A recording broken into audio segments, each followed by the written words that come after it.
በአማራ ክልል በአገዛዙ ጦርና በፋኖች መካከል የሚካሄደው ውጊያም አሁንም ተባብሶ ሲቀጥል ከሰሞኑ በወሎ ምድር 7ኛ ቀኑን የያዘው ዘመቻ አርበኛ አደማሊ ወይም አባናደው በምዕራብ ወሎ ግንባር አመርቂ ድል ማስመዝገቡ ተነገረም። የአገዛዙ ዕውቁ ጀነራል አበባው ታደሰም ሰራዊቱን ለማደራጀትና ለማንቃት በሚል ወደዚሁ ቀጠና ተጉዞ እንደነበር የሚጠቁሙት የመረጃው ምንጮች ፋኖ በድንገት ባደረሰው ማጥቃት የጀነራሉ አጃቢዎች ሲሸኙም አንድ ከፍተኛ አዛዥም ወንዝ ዳር ወድቆ መገኘቱን እንዲሁም ዛሬ ጠዋት በከፍተኛ ተኩስ ታጅቦ ሬሳው መነሳቱን ምንጮች ጠቁመዋል። ተጨማሪ መረጃ አለን።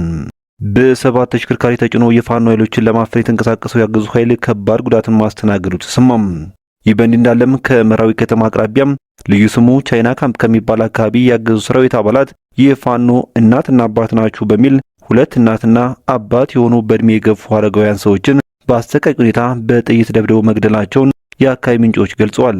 በዙሪያም ተጨማሪ መረጃ ይዘናል፣ በዝርዝር ታደምጡታላችሁ።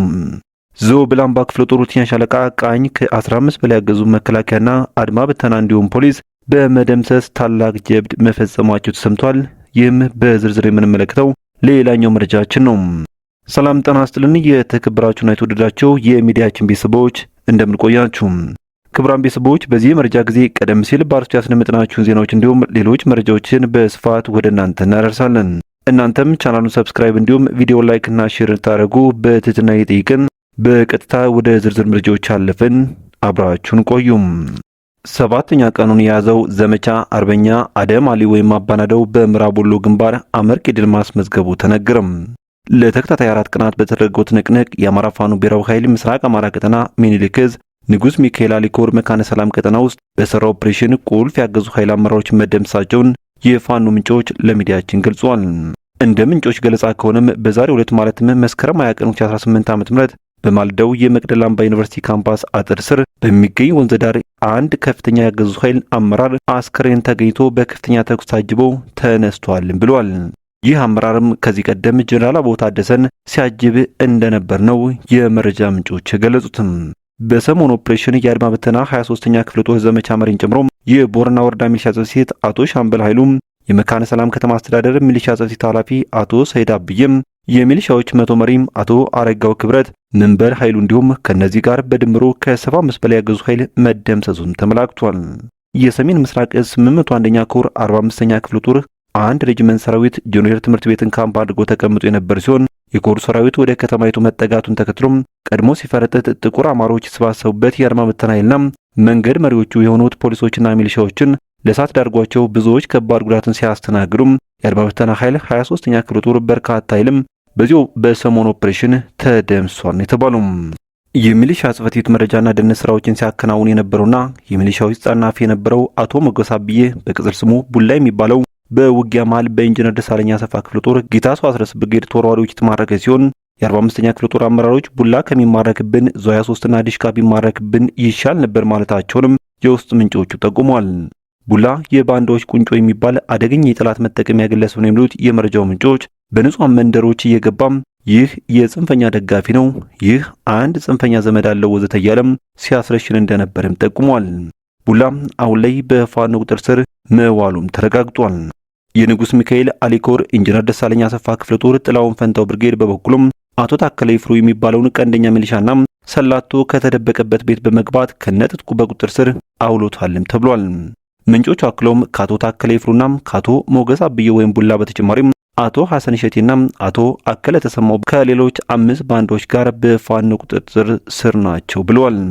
የጥላውን ፈንታው ብርጌድ የአድማ በተናን ካምፕ ከቦ ባደረገው ትንቅንቅ ካምፑን ሙሉ በሙሉ በመቆጣጠር ተተኳሽ እናርጋ የሚባል 2 ዘመናዊ መሳሪያም፣ ያስለቃሽ ጭስ መተኮሻ መሳሪያም፣ የሕክምና ቁሳቁሶች፣ ሬሽና ሌሎች የጠላት ንብረቶችን መረከብ ችሏልም የተባሉም የኮሩ አካል የሆነው የወግዲው መብረቅ ክፍለ ጦር አንድ ሻለቃ ኃይል እንዲሁም ከአፋ በምዕራብ አማራ ቀጠና ቴዎድሮስ ዕዝ 9ኛ ክፍለ ጦር የመጣው አንድ ሻለቃ ኃይል በአርበኛ በፍቃዱ ገንብር ከሚመራው የኢንጂነር ደሳለኛ አሰፋ ክፍለ ጦር 2 ብርጌዶች ከተወጣጡ አህዶች ጋር በመሆን መስከረም 17 ቀን በሰሩት ኦፕሬሽን ከተማይቱን ሙሉ በሙሉ የተቆጣጠሩ ሲሆን በማግስቱ ማለትም መስከረም 18 ቀን የወግዲው መብረቅ ክፍለ ጦር አንድ ሻለቃ ኃይል አየር ማረፊያ ቤት ባለቦታ 20 ወታደሮችን ሊደመሰስም ችሏል። የንጉስ ሚካኤል አሊኮር ወታደራዊ አዛዥ አርበኛም አበበ መኩሪያና የኮሩ ዘመቻ መሪ አርበኛ ጌትነት ኦፕሬሽንን መምራታቸውም ተረጋግጧል። በዚሁ በመካነ ሰላም ግንባር መስከረም 19 ቀን 2018 ዓ.ም ሌላ ድል እንደተመዘገበ ነው የተነገረው። የኢንጂነር ደሳለኝ አሰፋ ክፍለ ጦር አካል የሆነው ጌታሰው አስረስ ብርጌድም በተለምዶ ሰኞ ገበያ በተባለ ስፍራ አንድ ቲም የሚሆን የ45ኛ ክፍለ ጦር ወታደሮችን እስከ ወዲያኛው ሲሸኝ የብርጌዱ አዛዥ አርበኛ ዱቤና ምክትሉ አርበኛ ሻምበል አብዮም የመሩት የሰኞ ገበያ ኦፕሬሽን ስኬታማ ስለነበር ጥላት ተልከስክሶ ሊመለስ ችሏል ሲልም ነው የክፍለ ጦሩ ህዝብ ግንኙነት የገለጸው። በደረሰበት ሽንፈት የዳገቱ የአገዛዙ ጦር ወደ ንጹሃን ሞርተር አስወንጭፎ ትናንት መስከረም 19 ቀን የግፍ የፈጸመ ሲሆን ተዋ በሚባል ቀበሌ ውስጥ መኖሪያ ቤት ተቃጥሎ አንድ እናት ተሰውታለችም ተብሏል። ይህ በእንዲህ እንዳለ ኢንጂነር ደሳለኝ አሰፋ ክፍለ ጦርና መብረቅ ክፍለ ጦር የተውጣጡ አሃዶች ከአማራ ፋኖ ብሔራዊ ኃይል ምዕራብ አማራ ቀጠና ቴዎድሮስ እዝ 9ኛ ሳሙኤል አወቅ ክፍለ ጦር አሃድ ጋር በመቀናጀት ትናንት ለዛሬ ሌሊት በመካነ ሰላም ግንባር ያገዙ ኃይል በመበብሰዝ በማቁሰል በመበተና በመማረክ ከጥቅም ውጭ አድርገው መካነ ሰላም ከተማን ሙሉ በሙሉ በቁጥጥር ስር መዋላቸው ተሰምቷል። በኦፕሬሽኑ የአድማ ብተና 23ኛ ክፍለ ጦር በርካታ ኃይል ተደመሰሰ ሲሆን የመካነ ሰላም ከተማ አስተዳደር ሚሊሻ ሰቲት አመራር የሆነው አቶ ሰይድ አብዮን ጨምሮ ሌሎች ባንዳዎች እስከ ወዲያኛው ተሸኝተዋል የተባሉም በድምሩ ከ45 ያላነሰ ጠላት የተደመሰሰ ሲሆን በርካቶችም ቁስለኛ ሆነዋል። በሌላ በኩል በ7 ተሽከርካሪ ተጭኖ የፋኖ ኃይሎችን ለማፈን የተንቀሳቀሰው ያገዘው ኃይል ከባድ ጉዳትን ማስተናገዱ ተሰማም። መስከረም 19 ቀን 2018 ዓ.ም በደንቢያ ዙሪያ ልዩ ስሙ ጃይራ በተባለ ቦታም ሰራዊታችንን ከኋላ አፍኖ ለመምታት የተንቀሳቀሰው ጠላት በአፋባ በላይ እዝ ዳግማዊ ቴዎድሮስ 5ኛ ኮር ጥቁር አንበሳ ክፍለ ጦር ንጉስ ብርጌድና ድል በር ብርጌድ ሙትና ቁስለኛ ሆነዋል ሲል ፋኖ ዮሐንስ ንጉሱ ሙጬ ተናግሯል። በውጊያው ያገዘው ኃይል በመደናገጡ የተነሳ ይዞት የመጣውን ዙ 23 የተሰኘውን የቡድን መሳሪያም ባልተለመደ መንገድ በመረበሽ ስሜት በሩምታ ሲተኩስ ያመሸ ሲሆን የፋኖ ኃይል ከፍተኛ ጫና ማሳደሩን ተከትሎም የፋኖ ኃይል ማክሰኝት ላይ ያለውን ኃይሉን በአራት ተሽከርካሪ በመጫን ተጨማሪ የቡድን መሳሪያዎችን አስይዞም ድጋፍ ለመስጠት ወደ ማክሰኝት አፈግፍጓልም የተባለው። በተካሄደው ለሰዓታት የዘለቀ የጨበጣ ውጊያም ጠላት በርካታ ኃይሉ ተደምሶበታል ሲል የገለጸው ደግሞ ፋኖ ዮሐንስ ንጉሱ ሙጬ ነው። ክቡራን ቤተሰቦች መረጃችን ሲቀጥል ዞብላምባ ክፍለ ጦር 2ኛ ሻለቃ ቃኝ ከ15 በላይ ያገዙ መከላከያና አድማ ብተና ፖሊስ እንዲሁም ሚሊሻ በመደምሰስ ታላቅ ጀብድ መፈጸማቸው ተሰምቷል።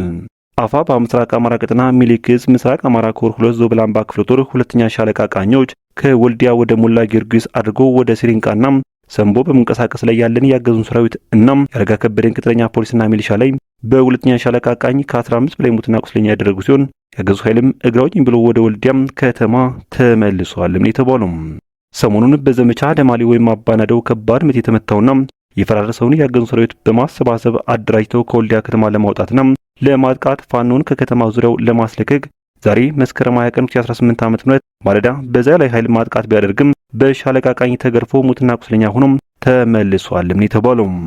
የተወደዳችሁ ቤተሰቦች ከአፍላ ሚዲያ ለሰዓቱ የነበሩን መረጃዎች እነኝን ይመስሉ ነበር። በቀጣይ በሌሎች ዜናዎች እንዲሁም ጥቆሞች እስከምንገናኝ በያላችሁበት የዓለም ጫፍ በሰላም ቆዩኝ።